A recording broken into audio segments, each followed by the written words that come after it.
Estimada Iglesia del Señor, un saludo, reciban un saludo desde la Unión Mexicana del Sureste. Me da mucha alegría una vez más que podamos reunirnos a través de este medio para repasar una lección más del libro de Deuteronomio, lección 11. La lección 11 es la que hemos terminado de estudiar viernes para poder repasarlo también con nuestros hermanos en la iglesia durante el sábado en la escuela sabática. ¿Qué asuntos y tan lindos pudimos aprender durante la semana? Sin duda aprendiste muchas cosas muy bonitas de este bello libro. En esta lección 11, si observamos bien, la intención del autor es conducirnos ¿cómo decirlo? Conducirnos a percibir la forma como este libro de Deuteronomio llegó a ser tan relevante en el Antiguo Testamento, tan importante en el revivimiento en tiempos del rey Josías y tan relevante en otros profetas que de alguna manera tomaron de allí el conocimiento para hacer el llamado en su tiempo al pueblo de Dios mientras ellos ministraban la palabra de Dios y conducían o predicaban acerca de la voluntad de Dios hacia su pueblo. Qué hermoso. El texto de memoria que vimos durante la semana dice Deuteronomio 10:15, solamente de tus padres se agradó Jehová para amarlos y escogió su descendencia después de ellos a vosotros, hablándole al pueblo, de entre todos los pueblos, como en este día. El texto que encontramos ahí en Deuteronomio 10:15 es bien interesante poder ver el versículo anterior del texto, porque en el versículo 14 dice, de Jehová tu Dios son los cielos y los cielos de los cielos, la tierra y todas las cosas que hay en ella. Y luego dice el texto 15, sin embargo, enlaza, sin embargo, solamente de tus padres se agradó. La magnificencia, el poder, la soberanía plena de nuestro Dios como creador y soberano, obviamente, de todo el universo, de todo lo existente, pero en esa condición de soberanía y siendo dueño de todo y siendo el creador de toda la vida en la tierra, y dado que la vida en la tierra se rebeló contra él, contra su voluntad, el texto nos dice, pero solamente de tus padres se agradó Jehová. Tuvo un plan especial en tus padres y después de ellos te eligió a ti, a vosotros, a su descendencia. Vamos a dar un repaso entonces a la lección, porque las lecciones interesantes e importantes y relevantes que podemos encontrar en Deuteronomio pueden ser aplicadas a nuestra vida hoy como individuos y también como pueblo cristiano que somos desde que hemos aceptado a nuestro Señor Jesucristo. Así que podemos ver aquí en la lección de escuela sabática realmente un repaso de la influencia de Deuteronomio en el Antiguo Testamento, su influencia, su fuerza a través del conocimiento que provee para el pueblo, para las personas que creemos. Ahora, el rey Josías, que es el caso que encontramos en el segundo libro de Reyes, capítulo 24, percibimos lo siguiente, a ver qué les parece. Hay un reencuentro con el ofrecimiento de Dios. Es decir, el libro de Deuteronomio parece que al transcurrir los tiempos, pues se olvidó el pueblo, guardó los libros, se escombraron entre tantas cosas en las bodegas y el pueblo se desvió hacia la idolatría hasta que es encontrado el libro entre tantas cosas que estaban buscando y ese libro es llevado al rey Josías y es leído delante de su presencia y genera una reacción, en especial el hecho de que Josías se encuentra con la declaración del Señor a su pueblo, que él ponía delante de nosotros el ofrecimiento de la vida y de la muerte, es decir, elige pues vivir, elige pues obedecer, elige seguir mis enseñanzas para que puedas vivir. Y esa contraposición entre la vida y la muerte que Josías escucha en la lectura del libro de Deuteronomio, trae en su vida una reacción bien interesante que debiera ser de alguna manera un ejemplo para nosotros si en algún momento nos hemos encontrado apartados de Dios, alejados de sus enseñanzas, rebeldes a lo que el Señor nos dice. Bueno, de pronto podemos tener la misma experiencia de reencontrarnos con el Señor y esta pueda traer una reacción positiva de cambio, de transformación en nuestra vida. La reacción del rey y su llamado al pueblo para reavivar la fe revelaba cuán lejos se habían desviado de la verdad Y esa es una gran lección y que podemos nosotros percibir que el pueblo de Dios, tal como Deuteronomio lo enseñó también, se alejaría de, de Dios, pero Dios los volvería a traer a ellos. ¿Qué podemos aprender? Número uno, podemos aprender que una generación puede olvidar, es decir, alguna generación, yo puse aquí una, pero alguna generación entre las generaciones después de haber recibido el pacto en la tierra prometida, de haberse gozado de ser victoriosos y triunfantes y acomodarse en sus regiones para habitar con sus tribus, alguna generación olvidó la promesa, olvidó el mandato del Señor, olvidó alguna generación el poder obedecer al Señor, olvidó su reverencia y adoración al Señor y empezó a adoptar costumbres religiosas de los pueblos circundantes, principalmente la idolatría, el inclinarse ante objetos de madera, de piedra, etcétera, ante árboles, en los altos, donde había o se realizaban los cultos idolátricos de las otras naciones. Una generación olvida. Cuando una generación olvida cuál es el propósito de Dios para su vida y deja de enseñarlo, la siguiente generación no tendrá conocimiento, estará más perdida que la primera. Estos primeros están olvidando, están desobedeciendo, saben, conocen todavía, pero se va perdiendo y se van alejando de las verdades, van guardando los libros, dejan de consultarlos, dejan de consultar al Señor y se van olvidando, pero la siguiente generación entonces ya no tendrá conocimiento, vivirán en la ignorancia. Tal es el caso como ya estaba Josías y su gente, su generación, olvidados de la palabra de Dios. Y ahora sufrían en el sentido de que vivían una vida alejada de la voluntad del Señor. Número tres, otra generación, sin decir la tercera o cuarta, simplemente otra generación, por la misericordia divina, aclaro, porque es providencia divina, como en el caso de la experiencia de Josías, se encuentran de nuevo con el conocimiento, en este caso con Deuteronomio, se encuentran de nuevo con el conocimiento y puede ocurrir el reavivamiento.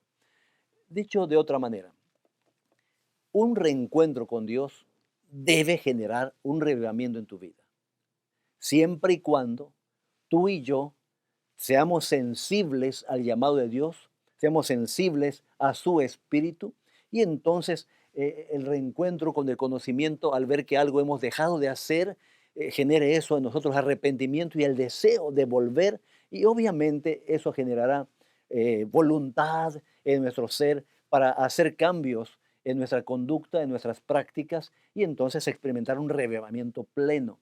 Sin embargo, si tú y yo nos reencontramos con la palabra, pero seguimos siendo rebeldes, pues no va a ocurrir el reavivamiento. Requiere arrepentimiento y requiere buscar a Dios de todo corazón. ¿Les parece? Gracias a Dios que en esta historia de Josías, bueno, que vivió en la generación de ignorancia o de desconocimiento, al encontrarse de nuevo con el conocimiento a través de la palabra de Dios en Deuteronomio, surge o se motiva a reavivar la fe del pueblo y a destruir toda evidencia que pudiera haber de la idolatría que habían experimentado. Ahora, aquí en la lección se nos hace hincapié en una declaración bíblica que el autor menciona que puede ser una expresión idiomática porque no hay un pleno significado o ¿cómo decirlo? Una interpretación única sobre esta declaración. Dice, los cielos de los cielos, Deuteronomio 10:12, los cielos de los cielos, ¿qué implica? ¿Qué significa? Nos pregunta la lección precisamente, ¿qué quiere decir la Biblia con la frase los cielos de los cielos? ¿Qué quiere decir? Bueno, no sé qué encontraron ustedes al hacer el repaso de Primero de Reyes, capítulo 8, 27, Nehemías 9, 6 y Salmos 148, 4, como contexto para percibir lo que pudiera significar esta declaración, los cielos de los cielos. Porque en Deuteronomio eh, encontramos en el capítulo, ahorita les digo, en el capítulo 10, verso 14, de Jehová tu Dios son los cielos, y luego dice, y los cielos de los cielos. No vamos a entrar, porque no es el tema, entrar qué significa, o si hay tres cielos, cuatro cielos, cinco cielos, no es el tema, aunque hay referencias bíblicas en el Nuevo Testamento que hablan también de cielo y cielos, Pero aquí en este contexto de Deuteronomio, ¿qué puede estar implicando? ¿Qué puede estar significando cuando en este caso la palabra de Dios lo presenta? Ahora, en Reyes dice eh, que los cielos de los cielos no pueden contener a Dios. En Nehemías 9:6 nos dice que Dios hizo todo, sin Él nada fue hecho, es lo que nos está diciendo. Por lo tanto, Dios es digno de alabanza porque Él ha creado todo. Salmo 148:1 dice, alabadle los cielos de los cielos.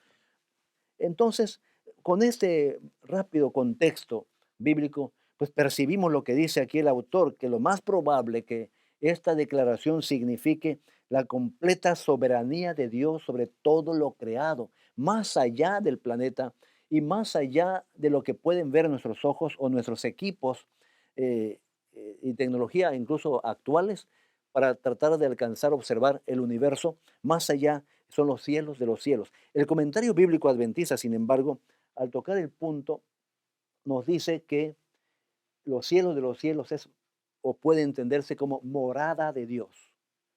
Morada, ¿dónde es exactamente? ¿Cómo es exactamente? Bueno, no es el punto de discusión, pero es morada de Dios. Segunda de Corintios 12:2, Efesios 4:10, que son textos también que podemos estar revisando, nos habla de un tercer cielo. Efesios 4:10 nos dice que el Señor ascendió por encima de todos los cielos. Y bueno, sí se percibe la soberanía plena de nuestro Dios, su poder, su autoridad sobre todo lo que existe. Y entonces, como el comentario bíblico dice, debe referirse a su morada, el lugar donde el Señor tiene su asiento, su reino y la creación más allá de la tierra, como la conocemos nosotros. Ahora, ¿qué tanto influye Deuteronomio en Jeremías? La palabra relevante en Jeremías, que a su vez está tomado de Deuteronomio, es condicionalidad o condición, la condición de la promesa. ¿Cuál es la condición de la promesa del Señor? Que Jeremías llama al pueblo para obedecer al Señor y hacer justicia a propios y extranjeros. Eso lo toma de Deuteronomio. ¿Ok? Dos, arrepentimiento y buscar de corazón también lo toma de Deuteronomio. Eso es lo que encontramos nosotros aquí en los textos de Jeremías, capítulo 7, verso 1 al 7, en el que se toma las enseñanzas de Deuteronomio que ha influido en el pensamiento de Jeremías e insiste y llama al pueblo para que cambie su vida. Ahora, por otro lado, también nos dice Jeremías que reconoce, tal como Deuteronomio, que ellos tienen el verdadero templo, es decir, Dios está con ellos, eso es verdad. Y también es verdad de que son verdadero pueblo que han sido elegidos por el Señor. Pero esta verdad de haber sido elegidos y tener el templo, la bondad del Señor, no sirve de mucho a menos que ellos sean obedientes, justos, misericordiosos, que busquen a Dios. Entonces, aquí Jeremías toma de Deuteronomio para pedirle al pueblo que reaccione y entonces actúe sabiendo que no son pueblo o no son elegidos ni tienen el templo solamente porque lo pueden tener como una herencia cultural meramente o por un derecho de haber sido elegidos sus padres, sino que hay una condición y la condición es obedecer al Señor. Avanzamos en la lección. ¿Qué pide entonces Jehová de ti? Y aquí en esta expresión que es de Deuteronomio, ¿qué pide Jehová de ti? Se nos pone el contexto por lo menos de tres profetas, Miqueas, Amós y Oseas. ¿Se acuerdan? Pudimos ver, por ejemplo, en Miqueas capítulo 6, 1-8, Miqueas dice, Dios te hizo pueblo. Y tal el hecho que te hizo pueblo, dice Miqueas, haz justicia y misericordia. Tienes el privilegio de ser pueblo de Dios. Haz justicia y misericordia en los propios y también en los extranjeros, con los vecinos. Amós insiste entonces en que se debe hacer justicia como parte de una característica del pueblo. Debe ser la característica del pueblo de Dios, debe ser justicia. Y Oseas insiste, misericordia más que sacrificio. El Señor, ya no quiero tus sacrificios, no quiero tus holocaustos, quiero que ejerzas justicia y misericordia. Y entonces el espíritu de la ley que se percibe aquí, sobre todo en Miqueas, es que esto implica ser justo y misericordioso. Y aquí puse un poquito más grande la palabra ser, o el verbo ser, porque lo que se está esperando es que la vida de la persona no sea una práctica a la letra que puede ser simulada, sino una práctica del Espíritu, ¿verdad? De Deuteronomio, que a final de cuentas es justicia y misericordia dentro del pueblo de Dios. ¿Qué tan justos somos? Hermanos, ¿qué tan misericordiosos somos nosotros y ustedes en nuestra práctica de nuestra fe diaria? ¿Qué pide Dios de ti?